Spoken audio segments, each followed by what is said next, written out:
Vas-y, ça c'est bon, ça. Ça c'est bon. Ça va faire rire. Ça. Là, on est bon, Cyril. Qu'est-ce qu'est-ce qu'il est encore qu'est-ce qu'il est encore en train de nous faire, lui? Il est encore en train de nous embêter, là, Cyril Delisle? Il est encore en train de nous embêter, Cyril Delisle. Vas-y, en Coran. En Coran, ça c'est bon. Et Eh, dites là, et Cyril il va encore nous embêter. Dites, dites. Et il se lamente quoi? Il se lamente encore. Il se lavait bien, hein, Cyril de l'islam. Oh là, je vais cartonner. Ah, bonjour, pardon, allez, c'est Cyril de Lille, deuxième partie de la vidéo, qu'est-ce que le Coran? Et je pense que je ferai une autre vidéo sur les hadiths parce que ça prend plus de temps que ce que je pensais, il y a beaucoup de choses à dire.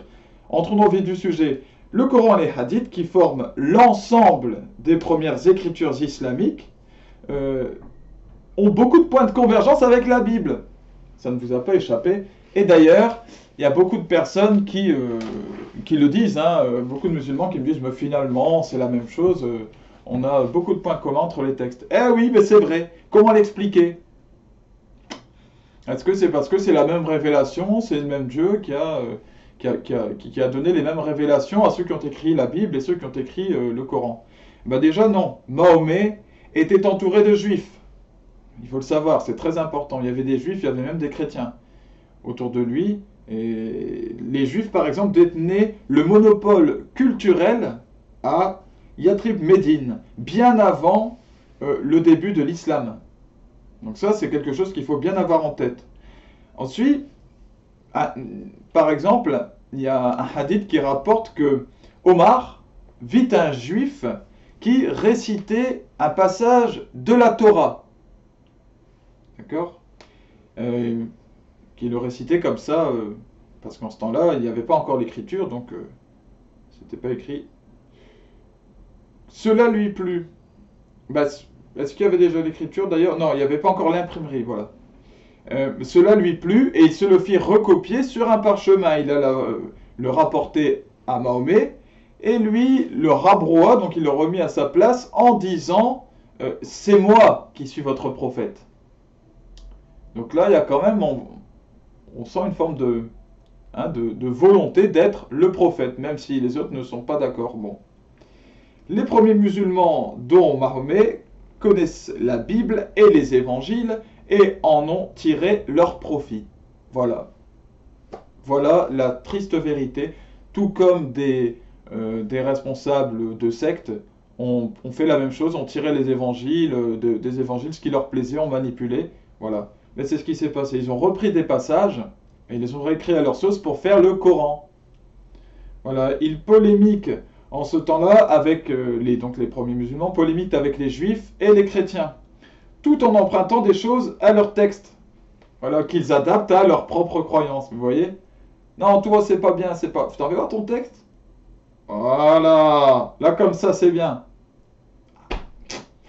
Mais il y a un souci parce que Jésus le dit bien.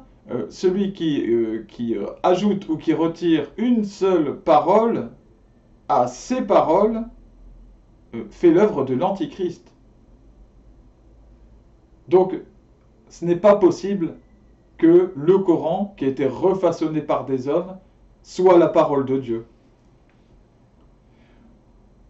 Et puis, ça veut dire autre chose. Sans judaïsme, sans christianisme, l'islam n'existe pas, puisqu'il s'inspire des textes fondateurs du judaïsme et du christianisme. Les musulmans introduisent une rupture aussi avec les écritures précédentes. On fait table rase, on oublie tout, maintenant c'est le Coran. Et pourquoi est-ce qu'ils font cela? Pour mieux les détourner. Comme ça, bon, c'est plus la peine d'aller voir en arrière, voilà, le bon texte, il est là. Eh ben oui. Ça permet de mieux manipuler aussi le peuple.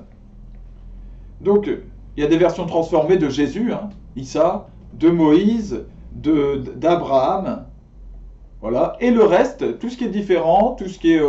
alors que c'était précédent, alors que c'était avant l'islam. La Bible est arrivée avant. Le judaïsme a existé avant. Et bien on dit que c'est pas bon. Tout est condamné. Incroyable. Donc on reprend ce qui a été fait, on le manipule à sa sauce et on dit que c'est la chose d'avant qui est pas bonne. On inverse tout. L'idée que le Coran est incréé, qui domine dans l'islam, il serait incréé. Donc il y a eu des guerres d'ailleurs au sein de l'islam pour savoir s'il était créé ou incréé. Certains défendaient le fait qu'il était créé, mais au final, c'est l'idée du fait qu'il est incréé qui a dominé. Donc incréé, qu'est-ce que ça signifie? Qu'il est, je ne sais pas, qu'il est apparu de lui-même, qu'il n'est pas créé, donc il est, le Coran c'est comme Dieu, il n'est pas créé. Voilà. Cela permet de couper court évidemment à toute discussion. Hein. C'est Dieu lui-même. Le Coran c'est Dieu lui-même, c'est incréé. Cependant, dans l'islam, il y a eu des penseurs libres qui ont contesté, quand même, parce que Dieu fait son œuvre partout. Par exemple, ils ont contesté ils ont contesté le fait que le Coran soit inimitable, ce qui est dit dans l'islam. Comme ils l'ont contesté, ils ont été persécutés, parfois tués. Je reviendrai là-dessus juste après. Dans le monde musulman, il n'existe pas d'études critiques du Coran. On ne veut pas. Voilà. Puisque c'est incréé, c'est tout, il n'y a pas besoin de l'étudier, il n'y a pas besoin de... Par contre, des études critiques, il y en a pour la Bible, et pas un petit peu, beaucoup. Il y en a dont c'est le métier, qui sont des biblistes. Voilà, parce que si ça vient de Dieu, de toute façon, nous pouvons l'étudier, nous pouvons utiliser notre intelligence pour l'étudier, c'est la parole de Dieu, donc elle ne pourra pas être manipulée, transformée ou je ne sais quoi, en elle-même. La preuve, c'est que dès qu'il y a une manipulation, ça crée une secte, ça crée autre chose, et l'Église condamne. Voilà. Et c'est le cas du Coran, qui est une manipulation des Écritures saintes. Il faut signaler qu'il y a eu aussi des batailles dans le christianisme, cela dit, hein, à propos des analyses des biblistes. Voilà, il y a eu des biblistes, mais ça crée des batailles. Les chrétiens ne sont pas supérieurs aux musulmans en tant qu'hommes. Ce qui est supérieur dans le christianisme, c'est la révélation. Et c'est Jésus, Dieu fait homme. Nous avons juste cette fois cette révélation, c'est tout. Mais il y a eu des condamnations de la part de papes, voilà, qui condamnaient les études historiques et critiques de la Bible. Donc ça existait aussi chez nous. Hein. Mais l'œuvre de Dieu a suivi son cours, parce que c'est l'Écriture sainte, justement. Donc ça a eu lieu quand même, malgré les mauvais actes de certains. Enfin, il n'y a pas de langue attribuée pour les Écritures saintes. Il n'y a pas de langue attitrée. Hein. Les chrétiens ont toujours été de grands traducteurs, et ont traduit la Bible dans plein de langues. Et puis aussi, ont réadapté aux langues actuelles. Hein, ce qui fait dire à certains musulmans, ouais, la Bible, il y a plein de versions. Bah oui, mais le sens de ce qui est dit reste le même. Et c'est ça qui est important. Pour les musulmans, évidemment, c'est difficile, puisque le Coran, c'est un livre saint et exclusif. Son texte est en version unique. Voilà. C'est la langue unique, qui serait celle utilisée par Dieu. Donc, l'arabe de l'époque de Mahomet serait la langue de Dieu. Donc là, le boulard, je vous raconte pas, quoi. Ça, c'est vraiment de l'orgueil, hein, pour le coup, de croire que Dieu parle dans la langue de mon peuple. Bon. Tout intellectuel musulman, c'est là que je reviens sur ce sujet, qui ose aborder ce problème, parce qu'il y en a, se met en danger. Il est confronté à la censure, parce qu'il y a toute une censure très, très puissante autour du Coran, à la persécution ou à l'exil. Et puis, comme je le disais, dans le pire des cas, à la mort. Voilà. Chers amis, il me reste encore, comme d'habitude, à vous souhaiter de trouver la vérité. Faites votre chemin, comme je l'ai dit dans la vidéo précédente. Lisez le Coran avec tout votre cœur, toute votre intelligence. Allez-y, je vous encourage à le faire, j'en ai un moi-même ici. Et faites la même chose avec la Bible. Hein. Et puis, au mieux, les évangiles. Voilà, c'est le centre. Vraiment, faites confiance. Dieu vous a donné une intelligence, un cœur. Nous ne sommes pas des idiots qui ont besoin qu'on leur impose des choses, non.